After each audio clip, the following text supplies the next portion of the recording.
4 na tips kung paano hindi na malugi ang iyong negosyo.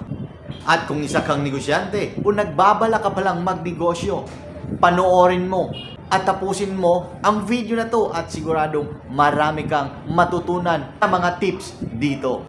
Tara, let's go! At kung bago ka pa lang dito sa ating video, ako nga pala si Jeff Cinco, isang entrepreneur dito sa Davao del Sur. At mayroon akong mahigit 7 taong kalugian sa pagpapatakbo ng isang maliliit na negosyo. Pero bago tayo mag-umpisa, eto muna ang aking story. Noong 2017 pala ay nag-umpisa ang aking pangalawang negosyo. At ito yung Beef Paris business. Noong 2017 ay nagdesisyon ako na hindi na ako magtatrabaho. Kaya nag-isip na lang ako at nagpasya na gusto ko na lang subukan at umpisan ang magnegosyo. At eto na nga, gusto ko nang umpisan ang gustong-gusto ko na negosyo. At ito yung Beef Paris business.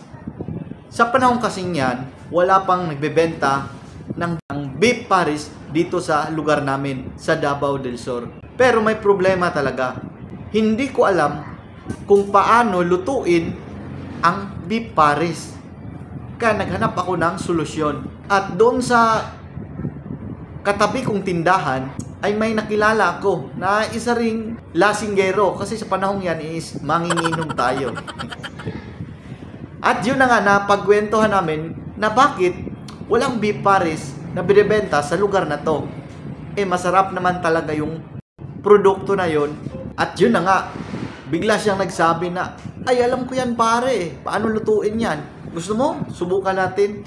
At doon na nagumpisa ang aking pangalawang negosyo. At eto na yung 4 na tips na dapat mong malaman at matutunan bago mo umpisan ang iyong negosyong nagustuhan. At kung ano yon, eto na, iyon ang pakinggan.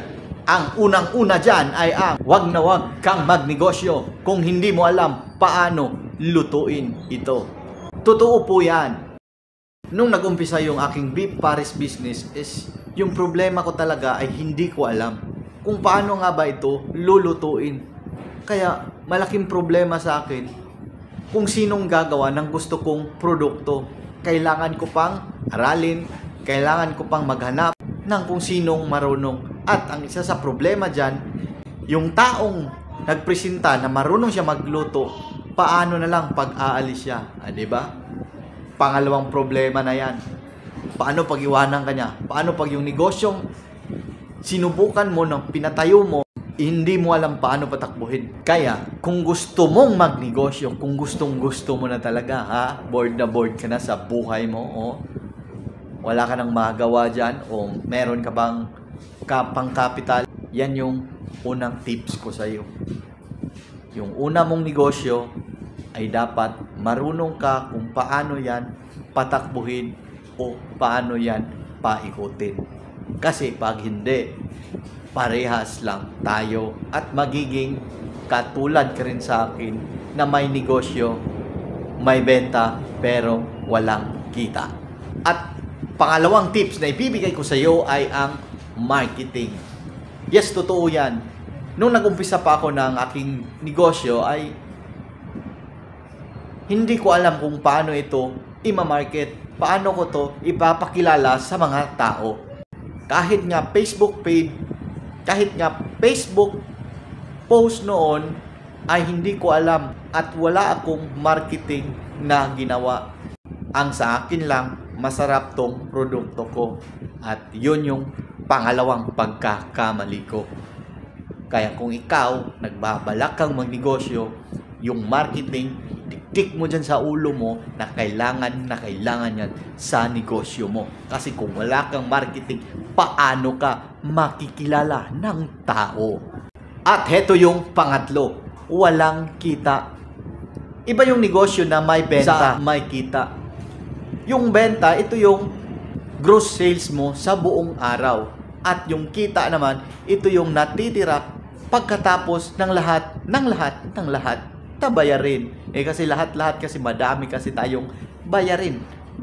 Renta, kuryente, tubig, Ayan, kasama yan at tauhan. Siyempre, alangan man hindi mo yan sila babayaran. Inagal sa baluta yung mga yan, mga hinayupak. Hindi, biro lang. At pang-apat na tips na ibibigay ko sa iyo ay ang market. Yes, totoo yan. Kahit pa gaano kalupit yung produkto mo, ano kabangis yung servisyo mo, kung wala namang nakakakilala dyan, panis pa rin yan. Alam naman natin kung nakatikim ka na ng beef pares, di ba? Di ba pag nakakain ka na, masasabi mong, sarap talaga to bakit walang ganito dito sa lugar namin? Pero, sa panahon ko kasi, wala pang nakakakilala ng beef pares. Ang alam lang nila nun is batchoy at saka bulalo. Yan lang. Kaya dapat mag-marketing ka din na makilala nila yung product mo. Magkasama talaga yan, marketing sa negosyo. At bakit ko nga ba ito sinasabi sa'yo? Dahil naniniwala ako na dati, isa rin akong katulad mo nang gustong-gustong magnegosyo pero wala akong alam.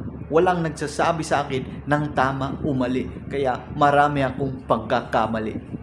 Ang kalaban kasi natin dito, yung sarili nating kaalaman. Kung kulang ka sa kaalaman na yan, kailangan mong magdagdag ng mga bagong techniques at mga idea para mapalago ang iyong negosyo. Kaya kung isa kang small business owners na may malaking pangarap para sa iyong negosyo, meron pala akong ginawang Facebook groups. Yung link nasa description sa baba. Pwede kang sumali dito para sama-sama tayo magpapalaki ng ating naumbisahang negosyo. Tara, sali ka, let's go! Ganyan talaga sa negosyo. Hindi mo yan masasabi na siguradong mapagtagumpayan. Marami kang pagsubok na pagdaanan at sakripisyo sa negosyo. Pero kahit na anong problema mong pagdaanan, daanan mo lang, huwag mo nang tambayan. Di ba? Ayos ba? Ayos ba yun? At kung ang video nito ay iyong nagustuhan at meron kang natutunan, mag-heart ka naman at i-share mo to sa iyong mga kaibigan para meron din silang matutunan, para marami tayong matulungan. At huwag mong kalilimutan, ako si Jeff Singgo ang nagsasabing kumbate pirmi, laban lang sa mga pagsubok sa negosyo. Let's go!